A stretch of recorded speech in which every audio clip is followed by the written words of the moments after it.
ఉదయకాలపు దేవుని ప్రత్యక్షత.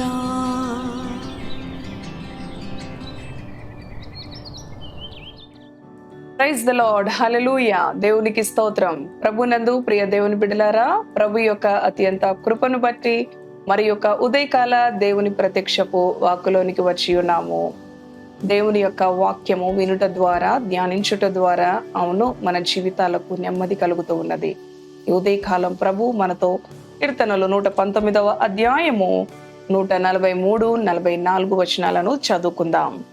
శ్రమయు వేదనయు నన్ను పట్టియున్నవి, అయినను నీ ఆజ్ఞలు నాకు సంతోషము కలుగచేయుచున్నవి. 144వ వచనం.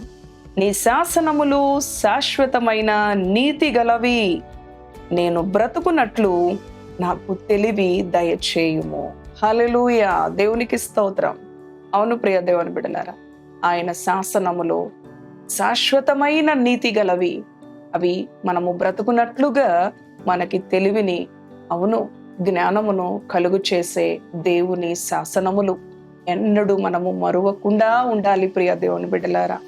మరి పై వచనములో చదివాం కదా, శ్రమయు వేదనయు నన్ను పట్టి ఉన్నవి, అయినను నీ ఆజ్ఞలు నాకు సంతోషము కలుగ చేయుచున్నవి. ఈ లోకములో అతి శ్రేష్టమైన మరి దేవుని యొక్క ప్రజలంగా ప్రభు మనలను ఎన్నుకున్నాడు.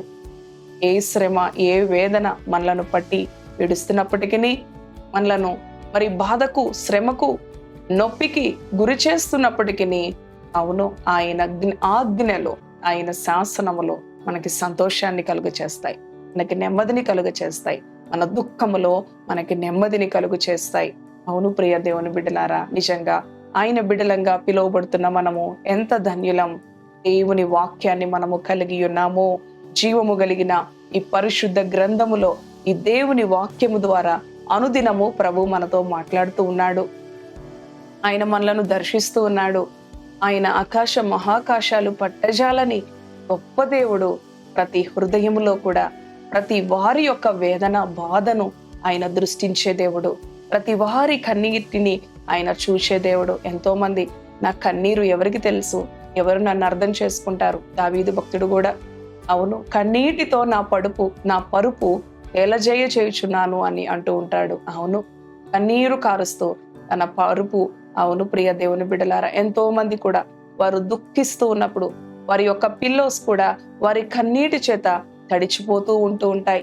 ఎంతో కన్నీరు మరి ఎవ్వరు చూడకున్నప్పుడు, వారు ఒంటరిగా ఉన్నప్పుడు ఏడుస్తూ ఉంటారు. కానీ ఒంటరిగా ఉన్నప్పుడు నీవు ఒంటరివి కావు, నేనున్నాను, నీ కన్నీటిని తుడిచేవాడను. అదే కదా మనం చదువుకున్నాం. వేదన, బాధ నన్ను చుట్టి ఉన్నప్పుడు, వేదన, శ్రమ నన్ను పట్టి ఉన్నప్పుడు నీ ఆజ్ఞలు నాకు సంతోషాన్ని ఇచ్చినవి అని భక్తుడు చెప్తూ ఉన్నాడు. నీ శాసనములు శాశ్వతమైన నీతి గలవి, నేను బ్రతుకున్నట్లు నాకు తెలివి దయచేయము. శాశ్వతమైన నీతి కలిగిన ఆయన శాసనములు అనుదినము మనము ధ్యానిస్తూ ఉన్నాం. మనం ఎంత ధన్యులం. సహోదరి, సహోదరుడా, ఈ మాటలు వింటున్న నీ జీవితంలో ఏ బాధ, ఏ శ్రమ, ఏ శోధన నిన్ను పట్టి పీడిస్తున్నప్పటికీ కూడా దేవుని మాటలు గైకొను, దేవుని ఆజ్ఞలను ధ్యానించు, ఆయన కట్టడలను అనుసరించు. తద్వారా నీ జీవితంలో సంతోషం, ఎలలేని ఆనందం, ఉన్నతమైన అనుభవం ప్రభు నీకు ఇవ్వాలి అని. ఆయన శాసనములు శాశ్వతమైన నీతి కలిగినవి. అందులో ఎలాంటి మస్టు లేదు, ఎలాంటి అపవిత్రత లేదు, ఎలాంటి మరి చెడుతనము లేదు.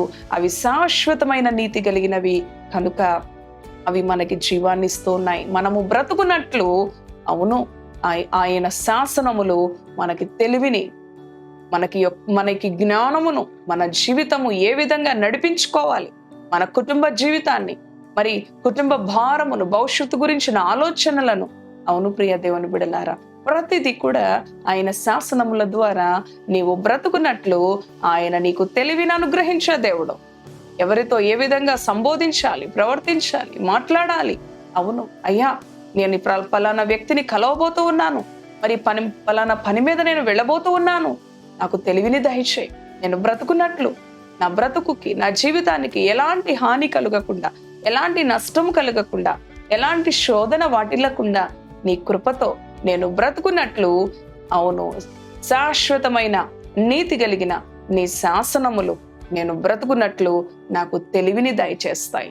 ఈ మాటలు వింటున్న నీ జీవితంలో ఏ మోసకరమైన మార్గములో చిక్కుకోకుండా, పడిపోకుండా ఆయన వాక్యము నిన్ను కాపాడుతూ ఉంది. అది నిన్ను భద్రపరుస్తూ ఉంది. ఆయన వాక్యము నిన్ను గొప్ప చేస్తూ ఉంది. ఆయన వాక్యము నిన్ను విడిపిస్తూ ఉంది. ఆయన వాక్యము నిన్ను ఘనపరుస్తూ ఉన్నది. సహోదరి సహోదరుడా, దేవుని వాక్యాన్ని ప్రేమించు. దేవుని వాక్యము చదువుట ద్వారా ప్రభు మనతో మాట్లాడుతూ ఉంటాడు.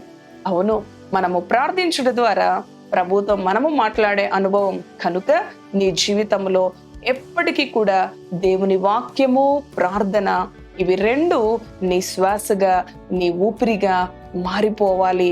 తద్వారా నీ జీవితము ఈ ఊహించని విధముగా, అవును, మరి అందనంత ఎత్తునకు ఆయన అంటున్నాడు కదా, ఆయన బిడ్డల విషయంలో ఆయన తలంపులు ఆకాశమంత ఎత్తుగా ఉంటవి అని ప్రభు అంటూ ఉన్నాడు. అవును, భూమి కంటే ఆకాశము ఎంత ఉన్నతంగా ఉన్నదో మీ ఎడల నా తలంపులు అంత ఉన్నతంగా ఉన్నవి అంటూ ఉన్నాడు. ఇంకెందుకు మనకు భయం? ఇంకెందుకు మనకు వ్యాకులత? ఇంకెందుకు మనకు వేదన, చింత? ఆయనున్నాడు, మన భారములను మోసే దేవుడు.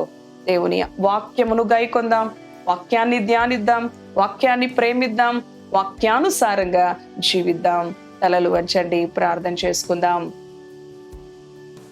పరిశుద్ధుడా, కృప కలిగిన తండ్రి, జీవము కలిగిన యేసయ్య, నీ పరిశుద్ధ నామానికి వందనాలు. అవును ప్రభువా, నీ వాక్యము శాశ్వతమైన నీతి కలిగినది ప్రభువా. మా జీవితాల్లో ఏ వేదన, ఏ బాధ మమ్ములను పట్టి పీడిస్తున్నప్పటికీ నీ ఆజ్ఞలు మాకు సంతోషాన్ని కలుగు చేస్తా ఉన్నాయి. నీ వాక్యం మాకు నెమ్మదిని కలుగు చేస్తా ఉంది. నీ వాక్యము వినటంతోనే మాకు నిరీక్షణ కలుగుతుంది.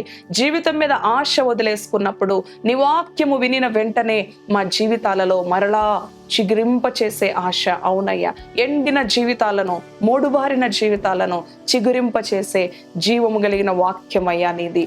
ప్రభువా, నీ వాక్యము మా దుఃఖము నుంచి, మా బాధ నుంచి మాకు సంతోషాన్ని కలుగచేస్తా ఉంది. శాశ్వతమైన నాయన నీతి కలిగిన నీ శాసనములను మేము ధ్యానించినప్పుడు, అవును ప్రభువా, మేము బ్రతుకున్నట్లు మాకు తెలివిని, మాకు జ్ఞానమును కలుగు చేస్తూ ఉన్నది.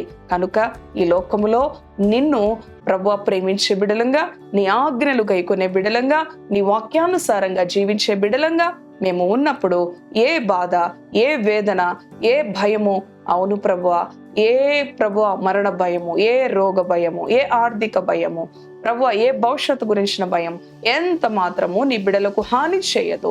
ఎందుకు అనంటే శాశ్వతము కలిగిన నాయన నీ శాసనములు, నాయన శాశ్వతమైన నీతి కలిగినవి, అవి మేము బ్రతుకున్నట్లు మాకు తెలివిని కలుగు చేస్తాయి. ఈ మాటలు విన్నా నీ ప్రియ బిడ్డలను మీరు ఆశీర్వదించండి, దీవించండి ప్రభువా. ఈ దినమంతా కూడా నీ బిడ్డల తలపెడుతున్న పనిలో నీ కృపతో ఆవరించి భద్రపరిచి కాపాడమని యేసు నామములో ప్రార్థిస్తున్నాను తండ్రి. Amen, amen. Praise the lord. God bless you.